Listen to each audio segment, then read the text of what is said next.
어느 집사님께서 이 주일날 출장을 다녀온 적이 있다고 합니다. 그래서 이 부득이하게 섬기시던 교회에서 예배를 드리지 못하고 그 지역에 있는 조그만한 교회에서 예배를 드리게 되었습니다. 큰 기대는 하지 않고 그저 본인의 이 주일 성수를 위해서 그 교회를 들어가게 되었습니다. 그런데 그 집사님께서 예배를 드리는데 지금까지 자기가 드렸던 그 어느 예배보다도 은혜가 되고 감동이 되는 예배였다고 합니다. 그래서 함께 예배를 드리시던 옆에 계시던 성도님께 여쭤봤습니다. 이 교회는 과연 어떤 교회인데 이렇게 은혜가 됩니까? 라고 물어보니까 그 성도님께서 의아하다는 듯이 이렇게 말을 합니다.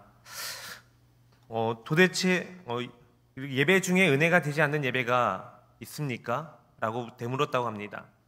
이 집사님께서 돌아온 그 답변을 듣자 한 대 쾅 하고 맞은 느낌이었다고 합니다. 왜냐하면 우리가 하나님께 드려지는 예배 중에는 은혜가 안 되는 예배가 단 한 가지도 없기 때문입니다. 예배의 주인 되시는 하나님께서 예배하는 모든 자들에게 은혜를 베풀어 주시고 계시는데 이 예배 중에 은혜가 안 되었다라는 것은 예배 중에 임하시는 그 하나님을 내가 체험하지 못한 것이기 때문입니다. 이처럼 우리가 드려지는 예배는 모두가 다 은혜롭습니다. 그런데 그러한 예배 가운데 임하시는 그 하나님을 우리가 우리 마음으로 받아들일 준비가 되어 있느냐, 그렇지 않느냐, 이 작은 차이로 은혜가 되고 은혜가 되지 않는다라는 것입니다. 오늘 우리가 함께 나눌 본문 말씀은 이 7년여 동안 노력 끝에 이스라엘의 백성들의 이 가장 큰 수건 사업이었던 성전이 완공되었습니다. 그런데 문제는 이렇게 엄청난 비용과 수많은 땀과 수고를 들여서 화려하고 장대한 성전을 건축을 했는데 하나님이 계시지 않는다라면 과연 어떻게 되겠습니까? 하나님이 계시지 않은 성전은 단지 덩치가 큰 건물에 불과할 것입니다. 따라서 성전 건축을 주도했던 이 솔로몬은 하나님의 임재와 거룩한 통치를 상징하는 이 언약궤를 성전으로 옮겨놓고자 합니다. 아마도 당시 이 솔로몬은 옛날 이 다윗 때 이 언약궤를 옮겼던 그 역사를 다시 한 번 더 회상하면서 이 일을 추진했을 것입니다. 솔로몬은 이 초막절에 이 백성들을 다 소집합니다. 그리고 제사장들의 그 어깨에 언약궤를 매게 한 후에 언약궤를 이 시온산에서 시온산에 있는 이 다윗성에서 모리아산에 위치한 이 성전으로 옮기는 것입니다. 그렇게 언약궤가 성전의 지성소 안에서 이 안치되자 하나님께서는 이 구름으로 성전을 가득하게 하심으로써 이 성전 가운데 하나님께서 임하고 계신다는 사실을 밝히 보여주셨습니다. 이처럼 하나님의 성전은 하나님의 임재의 상징인 하나님의 말씀이 들어설 때 성전으로서의 정체성을 갖고 그 역할을 감당할 수 있다는 것입니다. 고린도전서 3장 16절 말씀을 보시면 하나님께서는 하나님의 백성이 우리들을 성전으로 불러주셨습니다. 너희는 너희가 하나님의 성전인 것과 하나님의 성령이 너희 안에 계시는 것을 알지 못하느냐? 그렇다면 하나님의 성전으로 부름받은 우리가 그 성전으로서의 정체성을 지켜 나아가려면 어떻게 해야 되겠습니까? 바로 하나님의 임재의 상징인 이 하나님의 말씀이 우리 안에 늘 거해야 된다는 것입니다. 오늘 솔로몬이 이 성전 봉헌식에 관련된 일로서 하나님의 상징을 나타내는 언약궤가 이 지성소로 들어가는 그 모습을 통해서 오늘날 하나님의 거룩한 성전으로 삶을 살아가는 우리 하나님의 백성들은 어떠한 모습으로 삶을 살아가야 되는지 오늘 말씀을 통해서 함께 나눠보겠습니다. 먼저 첫 번째로 우리는 하나님의 방법대로 살아가야 됩니다. 3절 4절 말씀을 보시면 이스라엘 장로들이 다 이름에 제사장들이 궤를 매니라. 여호와의 궤와 회막과 성막 안에 모든 거룩한 기구들을 메고 올라가되 제사장과 레위 사람이 그것을 메고 올라가매 라고 말씀하고 있습니다. 이 솔로몬은 하나님의 언약궤를 옮길 때 이전에 다윗이 한번 저질렀던 그 실수를 경험으로 삼아서 하나님의 방법대로 이 언약궤를 옮기자 하고 있습니다. 처음 다윗이 하나님의 그 언약궤를 옮길 때 하나님의 언약궤를 잘 옮기려 했다가 실패를 보았습니다. 다윗이 오랫동안 방치되었던 이 언약궤를 예루살렘에 안치하려고 할 때 다윗이 하나님 앞에 더 잘하기 위해서 새 수레에 싣고 운반하는 중에 우사가 언약궤에 손을 대어서 하나님의 징계를 받아 죽음을 당했던 적이 있습니다. 다윗은 하나님의 언약궤이니까 새 수레에 실어 나르는 것이 더 정성스럽고 더 좋은 방법이다라고 생각을 했습니다. 그러나 결과적으로 그것은 하나님께서 원하시는 방법이 아니었습니다. 하나님께서 원하시는 방법은 민수기 4장에서 기록된 것처럼 제사장들이 이 언약궤를 옮기기 위해서 채를 사용해서 어깨에 메어서 이동하는 것이었습니다. 언약궤는 하나님과 이스라엘 백성들과의 언약을 상징하는 거룩한 것이기 때문에 이 부정한 사람의 손으로 만질 수도 없고 채를 사용해서 제사장들이 옮겨야만 했다는 것입니다. 이러한 모습을 통해서 우리가 알 수 있는 사실은 우리들의 인생 또한 하나님의 방법대로 살아가야 된다라는 것입니다. 특히 우리들의 구원의 문제가 바로 그렇습니다. 인간은 우리가 무엇을 잘해야만 구원을 얻을 수 있다라고 착각을 합니다. 그래서 신에게 많은 시간을 드리고 많은 것들을 드려야 그 신이 나에게 감동해서 나를 구원해 줄 수 있다라고 생각을 합니다. 그래서 다른 종교에서는 자신이 신에게 무언가를 얻고자 할 때 더욱 정성을 들여 오랜 시간 많은 것들을 신에게 그렇게 열심히 바치려고 합니다. 특히나 요즘 우리가 구원을 얻기 위해서 한 종교라도 열심히 잘 믿으면 구원을 얻는다라고 말하는 세상이 되었습니다. 산 정상에 오르는 길이 여러 가지 길이 있듯이 이 구원에 이르는 길 또한 여러 가지 있으니까 그 한 길만 잘 믿으면 구원에 이를 수 있다라고 말을 합니다. 여러분, 이게 바로 종교다원주의입니다. 신이 각 시대나 민족에 따라서 그들에게 합당한 구원자를 보내주셨고 그것을 믿는 자는 구원을 얻을 수 있다고 말을 하고 있는데 이게 바로 종교적 합리주의입니다. 신에게 도달할 수 있는 길이 오직 한 길이 아니라 여러 길이 있으니까 어느 종교를 믿든 열심히만 믿으라는 것입니다. 여러분, 이것은 분명히 잘못된 가르침입니다. 요한복음 3장 16절에서 18절 말씀을 보시면 하나님께서는 분명히 우리에게 말씀하여 주십니다. 하나님이 세상을 이처럼 사랑하사 독생자를 주셨으니 이는 그를 믿는 자마다 멸망하지 않고 영생을 얻게 하려 하심이라. 하나님이 그 아들을 세상에 보내신 것은 세상을 심판하려 하심이 아니요 그로 말미암아 세상이 구원을 받게 하려 하심이라. 그를 믿는 자는 심판을 받지 아니하는 것이요 믿지 아니하는 자는 하나님의 독생자의 이름을 믿지 아니하므로 벌써 심판을 받은 것이니라. 하나님께서 우리에게 구원의 길을 제시해 주시는데 그 구원의 길을 허락해 주시는 것은 바로 예수 그리스도를 믿는 그것 하나뿐인 것입니다. 다른 그 어떠한 방법으로도 우리는 구원의 길을 이룰 수 있는 것이 단 한 가지도 없는 것입니다. 그러므로 우리는 오직 하나님께서 허락해 주신 그 방법 그대로를 통해서 구원의 길을 걸어가야 되는 것입니다. 예전에 이 영국에서 열렸던 마라톤 대회에서 우리가 상상 속에서나 해봤을 법한 그런 일들이 벌어지고 말았습니다. 바로 이 우승자를 제외하고 나머지 사람들이 다 탈락하고 만 것입니다. 무슨 일인가 내용을 보니까 이 마라톤은 5천여 명이나 이상이 참여하는 매우 큰 마라톤 대회였다고 합니다. 이날 경기는 매우 순조롭게 잘 진행되었습니다. 그러다가 이 중간을 지나가게 되자 1위 선수가 속력을 내서 2위, 3위 그룹과 조금 거리가 멀어지게 되었습니다. 근데 바로 이때 문제가 발생합니다. 1위는 제 코스대로 잘 달렸는데 반면에 2위, 3위가 1위를 보고 달려오다가 1위가 보이지 않자 실수로 코스를 이탈하고 만 것입니다. 자연스럽게 뒤따라오던 선수들도 2, 3위를 보고 달리니까 잘못된 코스로 달리기 시작한 것입니다. 결국 1위를 차지한 선수만 제대로 된 그 코스를 달렸기 때문에 우승을 차지했고 나머지 선수들은 완주는 했지만 300여 미터 짧게 달렸다는 이유로 모두 다 탈락하고 말았다고 합니다. 성도 여러분, 우리는 하나님을 가장 기뻐하는 것이 우리의 삶의 목적이 되어야 합니다. 그렇기 위해서 우리는 하나님의 말씀대로 하나님의 방법대로 살아가야 되는 것입니다. 하나님이 우리에게 주신 말씀대로 살아가는 것 말고 다른 방법으로는 하나님을 기쁘시게 할 수가 없습니다. 우리에게 주신 그 방법 그대로, 말씀에 기록된 그대로 우리는 하나님을 기쁘시게 하는 삶을 살아가야 된다는 것입니다. 이스라엘 백성들이 가나안 입성 전에 리더였던 모세가 죽고 이 여호수아가 그 자리를 이어갈 때 하나님께서는 여호수아에게 분명히 말씀하십니다. 모세가 내게 명한 율법을 다 지켜 좌로나 우로나 치우치지 말라. 여러분, 이게 무슨 뜻입니까? 바로 하나님의 백성은 하나님의 방법대로, 하나님의 뜻대로 살아가야 된다라는 것입니다.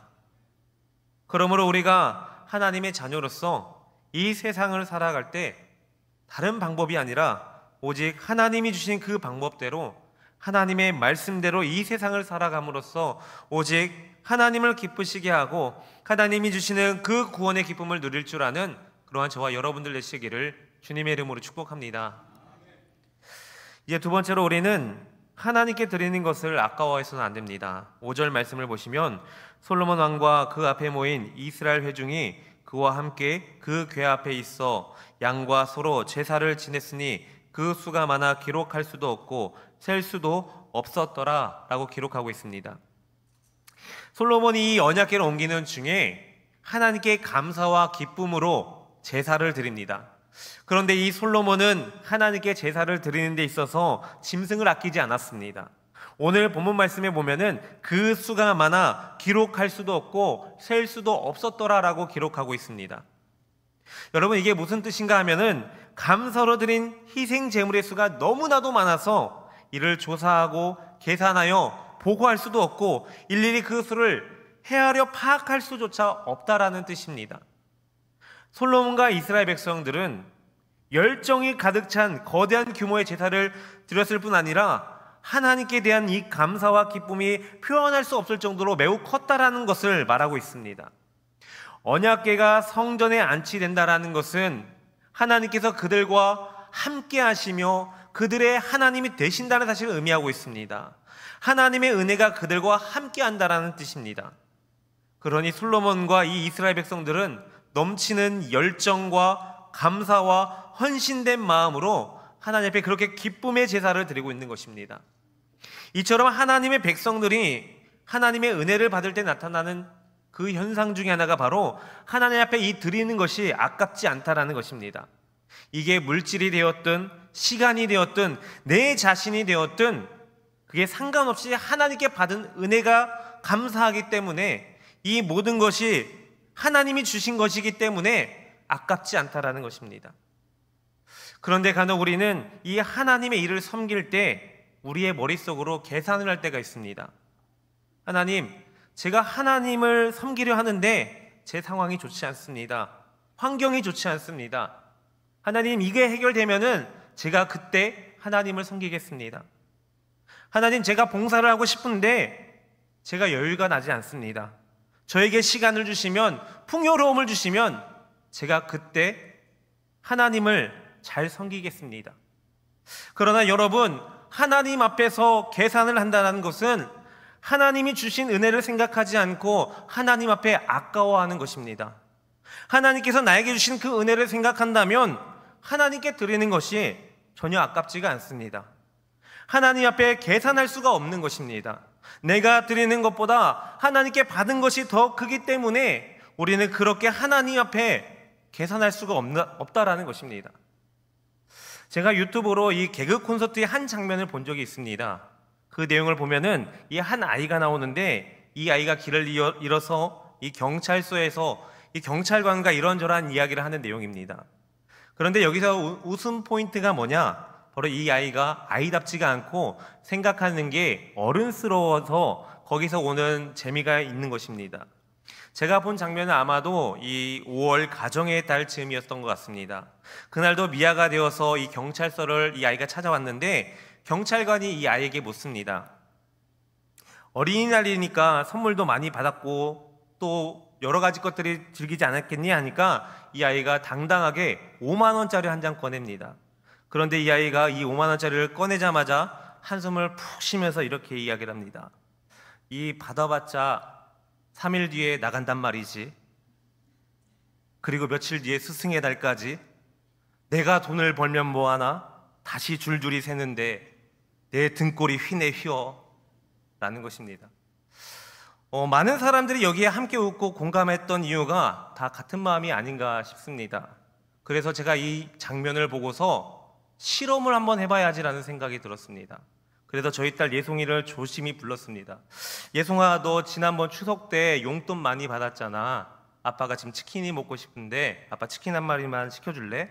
저는 생각을 했을 때 이 아이가 자신의 용돈을 아까워해서 안 시켜줄 줄 알았습니다. 그래서 이놈의 자식하고 제가 한번 장난을 치랬는데 예송이가 의외로 흔쾌히 그래 아빠 한 마리 시켜 라는 겁니다. 그래서 좀 당황했지만 그래서 예송이한테 다시 한번 물어봤습니다.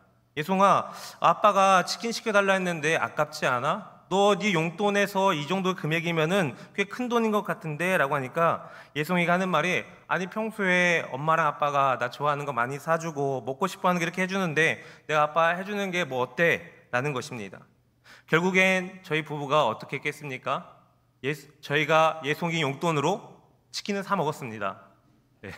그리고 예송이가 좋아하는 치킨을 또 한 마리 또 시켜주었습니다. 제가 이 사건을 통해서 하나님과 우리와의 관계를 다시 한 번 더 깨닫게 되었습니다. 은혜를 아는 자가 그 은혜에 감사해서 아끼지 않을 때 하나님께서 더 큰 복을 허락해 주시는구나. 성도 여러분, 그렇습니다. 하나님께서는 우리에게 더 큰 것으로 우리에게 주시기를 원하고 계십니다. 하나님께서 무엇인가 부족해서 우리를 통해서 무엇인가 얻으려 하는 것이 아닙니다. 하나님께서는 우리가 하나님 앞에 기쁨으로 드리기를 원하고 계십니다. 사도행전을 보시면 아나니아와 삽비라 부부가 등장을 합니다. 이들은 자신들의 땅을 팔아서 하나님께 드렸지만 결과적으로는 하나님 앞에 죽음을 당하게 됩니다. 이들은 분명 하나님께 자신의 것을 드렸지만 하나님으로부터 외면을 받게 된 것입니다. 여러분, 왜 그렇습니까? 그들은 하나님 앞에서 계산을 했기 때문입니다. 자신의 것을 아까워했기 때문에 하나님으로부터 외면을 받을 수밖에 없다는 것입니다. 우리가 하나님께 드리는 것을 아까워하지 않으면, 하나님 앞에 계산을 하지 않는다면 하나님께서 우리에게 주시는 것을 아까워하지 않으시고 은혜와 복을 풍성하게 내려주실 것입니다. 그러므로 하나님을 나의 삶의 중심을 두어서 하나님 앞에 무엇을 드리든지 간에 내가 하나님 앞에 계산하지 않고 하나님 앞에 드리는 것들이 전혀 아깝지 않는 모습으로 하나님 앞에 감사와 기쁨을 온전히 드릴 수 있는 그러한 저와 여러분들 되시기를 주님의 이름으로 축복합니다. 마지막 세 번째로 말씀이 중심이 되는 삶을 살아야 합니다.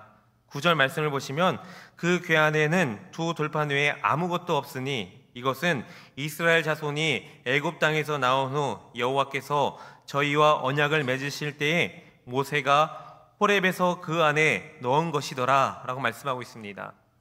제사장들이 하나님의 언약궤를 성전의 내소인 이 지성소한 이 그룹들의 날개 아래에 안치를 합니다. 그 언약궤 안에는 이 십계명 두 돌판 외에 아무것도 없다라고 기록하고 있습니다. 이 두 돌판은 이스라엘 백성과 하나님과의 이 시내산에서 언약을 맺으실 때 하나님께서 주신 것입니다. 이처럼 하나님의 언약궤가 이 성전의 지성소 안에 안치되었습니다. 언약궤 안에는 하나님의 그 말씀만 들어있습니다.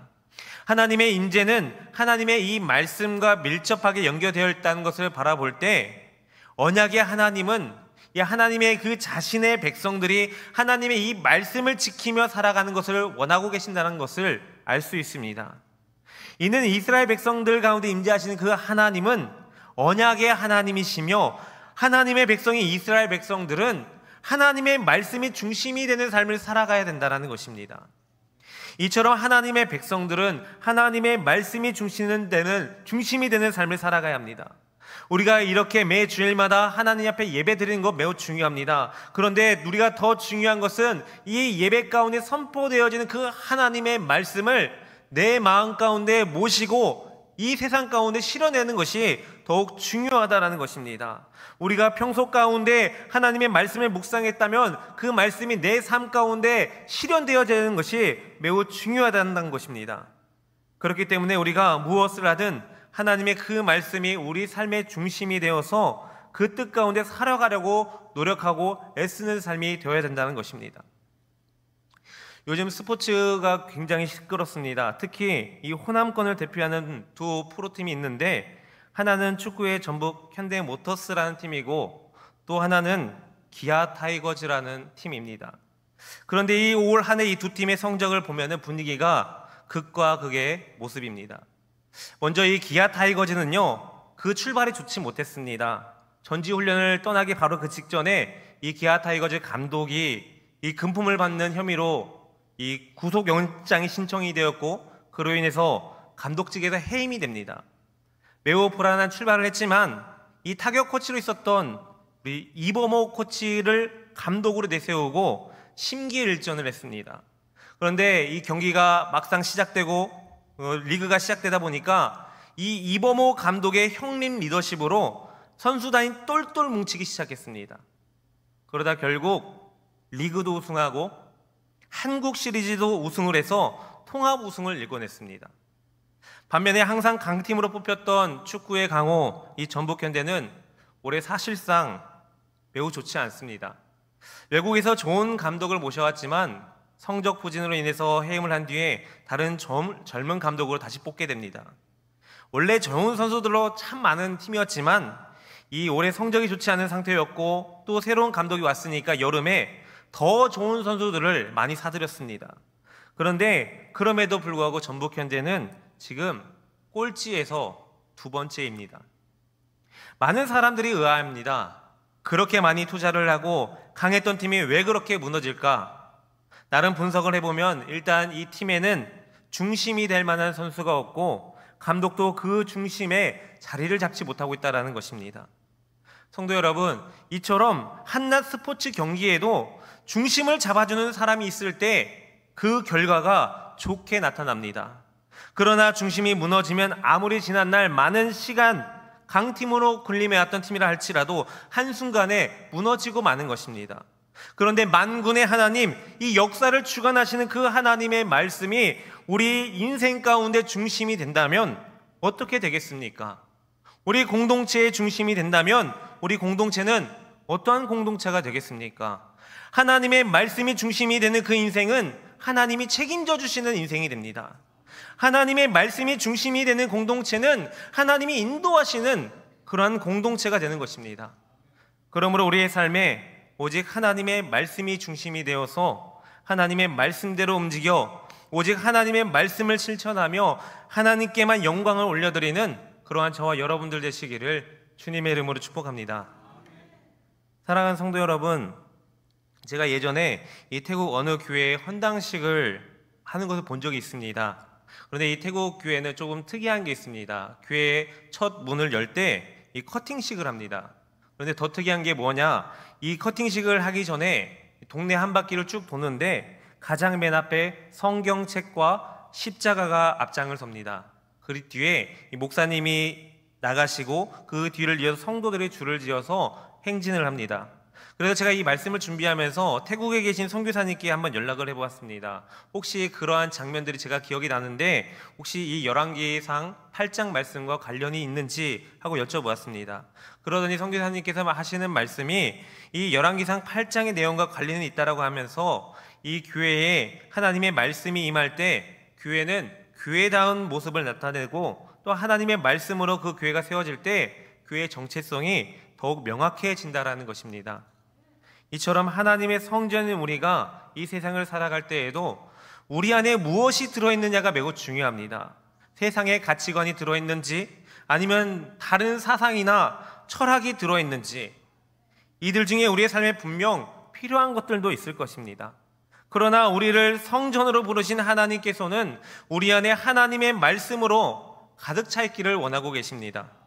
우리 안에 하나님의 말씀이 가득 찰 때 그때 하나님의 영광이 드러나기 때문입니다. 우리가 하나님의 말씀으로 살아가려고 노력할 때 바로 그때 하나님께서 역사하시는 것입니다. 오늘 본문 말씀에서 솔로몬이 하나님의 언약궤를 지성소로 들어가는 것처럼 태국교회가 하나님의 말씀을 가장 앞세우는 것처럼 하나님의 성소인 우리 그 안에 하나님의 말씀을 가득 채워서 하나님의 말씀으로 살아갈 때 하나님께서는 우리를 통해 이 세상 가운데 하나님의 영광을 나타내신다는 사실을 기억하면서 늘 하나님 말씀 안에 거하는 삶을 살아가는 그러한 저와 여러분들 되시기를 주님의 이름으로 축복합니다. 기도하겠습니다. 거룩하신 하나님 감사합니다. 우리를 하나님 자녀 삼아주시고 하나님의 백성으로 이 세상을 살아가게 하여 주시니 감사합니다. 특히 우리를 하나님을 모시고 살아가는 성전으로 불러주심에 감사합니다.